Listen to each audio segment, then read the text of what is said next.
আল্লাহু আকবার, আল্লাহু আকবার, আল্লাহু আকবার, আল্লাহু আকবার। আশহাদু আল্লা ইলাহা ইল্লাল্লাহ, আশহাদু আল্লা ইলাহা ইল্লাল্লাহ, আশহাদু আন্না মুহাম্মাদার রাসূলুল্লাহ, আশহাদু আন্না মুহাম্মাদার রাসূলুল্লাহ। হায়ালাস সালাহ, হায়ালাস সালাহ, হায়ালাল ফালাহ, হায়ালাল ফালাহ। কত মাতিস সালাহ, কত মাতিস সালাহ। আল্লাহু আকবার, আল্লাহু আকবার, লা ইলাহা ইল্লাল্লাহ। আল্লাহু আকবার, আল্লাহু আকবার। সামি আল্লাহু লিমান হামিদা। আল্লাহু আকবার, আল্লাহু আকবার। আসসালামু আলাইকুম, আসসালামু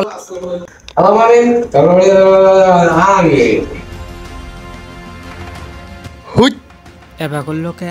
স্বামী হুন, তোরে কিছু কথা কই, এনে বয়। কি কথা ক দেখি।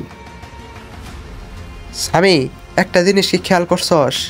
আমাদের এই ইমাম সাহেব কিন্তু খুব নামাজ পড়ায়। হ্যাঁ খেয়াল তো করছি, হে তাড়াতাড়ি নামাজ পড়ায়, আর তাছাড়াও হের ব্যবহারটা তো দেখছো কি রকম করলো আমাদের সাথে। হ্যাঁ দেখছা কি, যার সময় আঙ্গ সেঙ্গা মেরা হয়ে গেল গা। কালকে আমি হুজুর ডে ধরতেছি, ঠিক আছে? হ্যাঁ কিছু কর ওই। নো তাইলে হন জায়গা বলে চলবো না, আজকে তুই মাগরিবের সময় বইলা দে। আচ্ছা আজকে বলতেছি। হুজুর আজকে সব জানাই দিবি। আল্লাহ তাআলা আমাদের তার ইবাদতের জন্য এই পৃথিবীতে পাঠাইছে। হ্যাঁ ভাই, তাই আমাদের উচিত ধীরে সুস্থে ও আস্তে আস্তে নামাজ পড়া, ঠিক আছে? আজকে দিলে ইমাম সাহেব রে এটা বুঝাই দিমো, আইনো এখন বহিগা।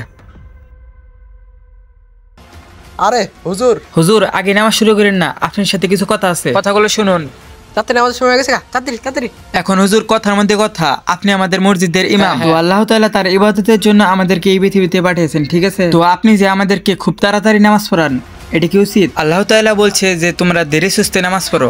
আর আপনার ব্যবহারটা একটু ভালো করেন। আমরা তো তার ইবাদতের জন্য আসছি, তাহলে আমরা কেন এত তাড়াতাড়ি নামাজ পড়বো? আমাদের তো ইসলাম অনুসারে আস্তে আস্তে নামাজ পড়া উচিত। ঠিক আছে, আমি বুঝতে পেরেছি। এখন থেকে আর আমার কোনো ভুল হবে না। আমি এখন থেকে আপনাদের সঠিক পদ্ধতিতে নামাজ পড়ানোর চেষ্টা করব, আর আমার কোনো বেয়াদবি আপনারা এরপর থেকে দেখবেন না। আসুন তাহলে নামাজ শুরু করি।